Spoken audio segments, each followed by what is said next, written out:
Assalamualaikum warahmatullahi wabarakatuh. Perkenalkan, nama saya Muhammad Adi Afanza dari kelas TI 2021. Di sini saya akan menjelaskan materi dari sebuah mata kuliah analisa kebutuhan sistem. Nah, di sini saya akan menjelaskan pengertian software atau perangkat Linux. Kalian mungkin sudah tahu semua ya apa itu software atau perangkat Linux. Ya, yaitu untuk serangkaian program komputer atau prosedur dan dokumentasi yang melakukan berbagai tugas pada sistem komputer. Nah, ini mempunyai fungsi-fungsi tertentu seperti pengguna untuk berinteraksi dengan komputer atau menjalankan aplikasinya. Dan ada dua jenis utama perangkat lunak. Yang pertama ada perangkat lunak aplikasi dan yang kedua ada perangkat lunak sistem. Untuk yang perangkat lunak aplikasi itu dibuat untuk memenuhi kebutuhan pengguna akhir, yaitu mencakup pengolahan kata, spreadsheet, dan aplikasi bisnis khusus. Lalu yang kedua ada perangkat lunak sistem. Nah, perangkat lunak sistem ini menyediakan layanan dasar dan fungsi kepada perangkat keras serta aplikasi perangkat lunak lainnya. Untuk jenis-jenisnya juga ada banyak ya. Pertama ada perangkat lunak sistem atau bisa disebut sebagai sistem operasi. Ini bisa dibilang OS ya, seperti Windows atau Linux. Nah, lalu untuk sistem operasi ini mengelola sumber daya komputer, memberikan antarmuka untuk pengguna dan menjalankan program. Lalu ada driver perangkat keras atau bisa dibilang device driver. Ini untuk memungkinkan sistem berkomunikasi dengan perangkat keras seperti printer, keyboard, mouse, dan lain-lain, atau nggak headset atau nggak webcam. Nah, lalu yang ketiga ada utilitas sistem atau bisa disebut sebagai sistem utilities. Ini untuk menangani tugas-tugas umum manajemen file, pemantauan kinerja, dan perawatan sistem. Lalu ada lagi perangkat lunak aplikasi, itu ya untuk pengolahan kata, contohnya Microsoft Word dan Google Docs. Lalu ada lagi perangkat lunak desain grafis, itu seperti Adobe Photoshop, Corel Draw, itu yang biasanya buat mengedit gambar ya. Lalu ada perangkat lunak keamanan, ini untuk antivirus biasanya, kebanyakan seperti antivirus seperti Norton, McAfee, dan Avast. Untuk firewallnya ada kita bisa umumnya seperti Windows Firewall atau Zone Alarm. Lalu ada lagi perangkat lunak pengembangan, itu IDE, Integrated Development Environment, seperti Visual Studio Code atau Eclipse. Nah, untuk yang perangkat lunak navigasi dan peta, ini bisa Google Maps yang kita tahu ya, seperti Google Maps dan Waze yang sekarang sudah tidak ada lagi ya Waze ya. Lalu selanjutnya ada perangkat lunak database.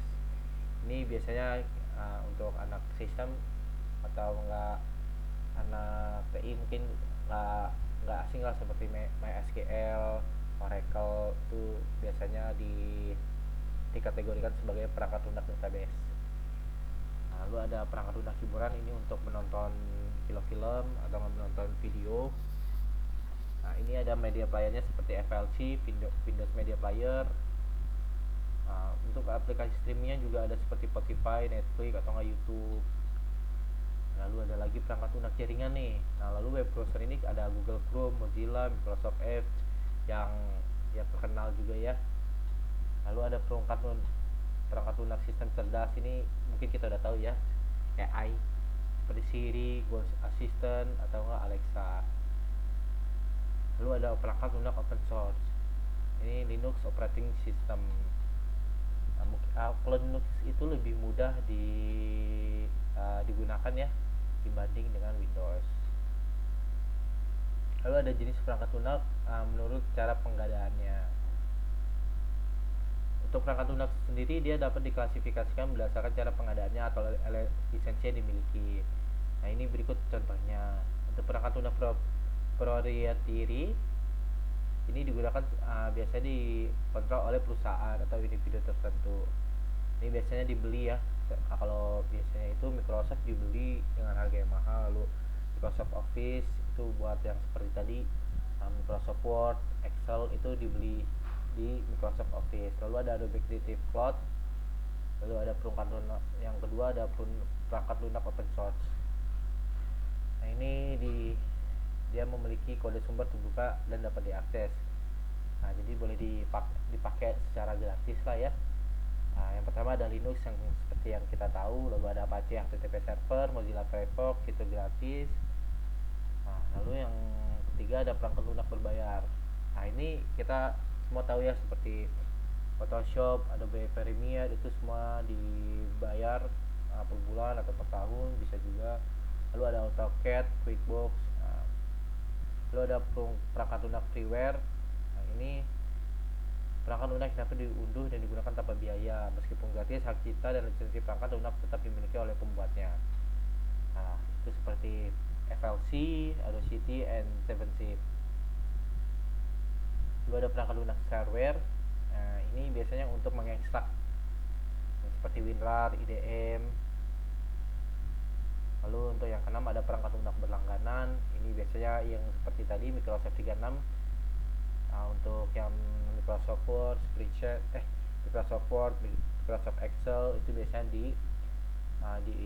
berbayar lah untuk masuknya.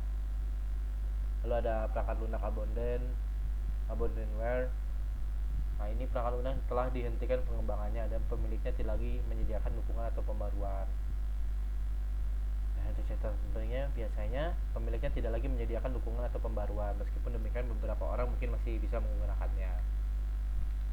Lalu ada Software Development Life Cycle atau bisa disebut SDLC.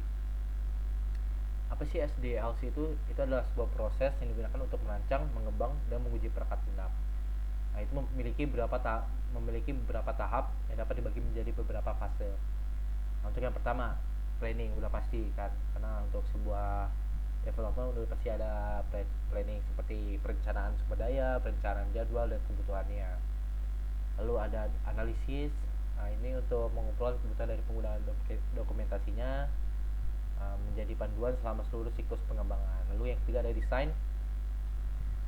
Ini untuk seperti mencakup desain arsitektur, desain detail, dan desain antarmuka pengguna. Lalu ada yang keempat ada implementasi, menulis kode berdasarkan desain yang telah dibuat. Proses ini juga mencakup pengujian unit, di mana setiap bagian kode diuji secara terpisah. Angka lunak dan dokumentasi yang tepat sangat penting untuk keberhasilan proyek. Lalu ada namanya pengujian atau testing. Ini untuk mengidentifikasi, memperbaiki bug, serta memastikan bahwa perangkat lunak berfungsi secara lancar lah ya. Ini mencakup pengujian unit, integrasi, dan sistem.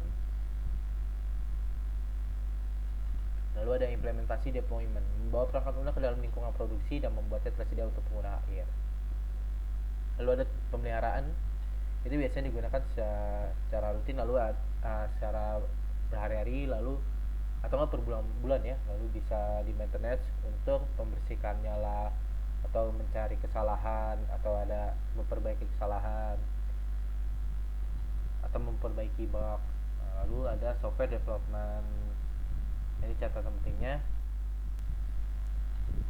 Yang pertama ada iterasi dan siklus hidup rekayasa lunak. Ini untuk penyesuaian berbasis umpan balik. Lalu ada tahap perencanaan dalam SDLC. Yang pertama ada identifikasi proyek. Kedua ada analisa kelayakan. Ini mencakup evaluasi kelayakan proyek dari segi teknis, ekonomi, dan operasional. Ini tujuannya adalah memastikan bahwa proyek dapat dilaksanakan dengan cara yang efektif dan menguntungkan. Ketiga ada pengumpulan persyaratan, karena pasti kan ada syarat-syarat tertentu untuk digunakan. Lalu ada perencanaan sumber daya. Menentukan sumber daya yang diperlukan untuk proyek, termasuk manusia, perangkat keras, perangkat lunak, dan sumber daya lainnya. Penjadwalan proyek juga udah pasti, karena nggak mungkin nggak dijadwalkan ya. Hitungannya seperti grand opening. Lalu perencanaan anggarannya juga dihitung karena diperlukan untuk pelaksanaan proyek. Lalu ada perencanaan resiko. Ini mengidentifikasi potensi resiko yang dapat mempengaruhi proyek dan mengembangkan strategi untuk mengelolanya. Jadi meminimalisir kesalahan lah. Lalu ada perencanaan pengendalian perubahan. Ini menetapkan proses dan prosedur untuk mengendalikan perubahan yang mungkin terjadi selama siklus pengembangan. Lalu yang terakhir ada dokumentasi rencana. Ini menyusun dan mendokumentasikan rencana perencanaan, termasuk tujuan, jadwal, anggaran, resiko, dan prosedur pengendalian perubahan. Nah, ini untuk menjadi panduan untuk seluruh tim proyek. Nah, untuk perencanaan dalam SDLC itu sangat penting karena menciptakan fondasi yang sangat solid untuk proyek pengembangan perangkat lunak, membantu menghindari masalah di kemudian hari dan memastikan keberhasilan seluruh proyek. Apa sih manfaatnya? Nah, manfaatnya itu yang pertama ada memastikan pemahaman yang jelas tentang tujuan dan persyaratan proyek, dan yang kedua ada mengidentifikasi dan mengelola risiko secara proaktif, ketiga ada membantu dalam alokasi sumber daya yang efisien, dan yang keempat ada menentukan jadwal proyek yang realistis, dan yang kelima ada memberikan dasar bagi pengendalian perubahan selama siklus pengembangan. Lalu ini yang perencanaan ini sangat penting ya karena menciptakan fondasi yang solid untuk proyek pengembangan perangkat lunak, membantu menghindari masalah dan kemudian hari, dan memastikan keberhasilan ke seluruh proyek. Itu saja yang bisa saya sampaikan. Kurang lebihnya mohon maaf. Wassalamualaikum warahmatullahi wabarakatuh.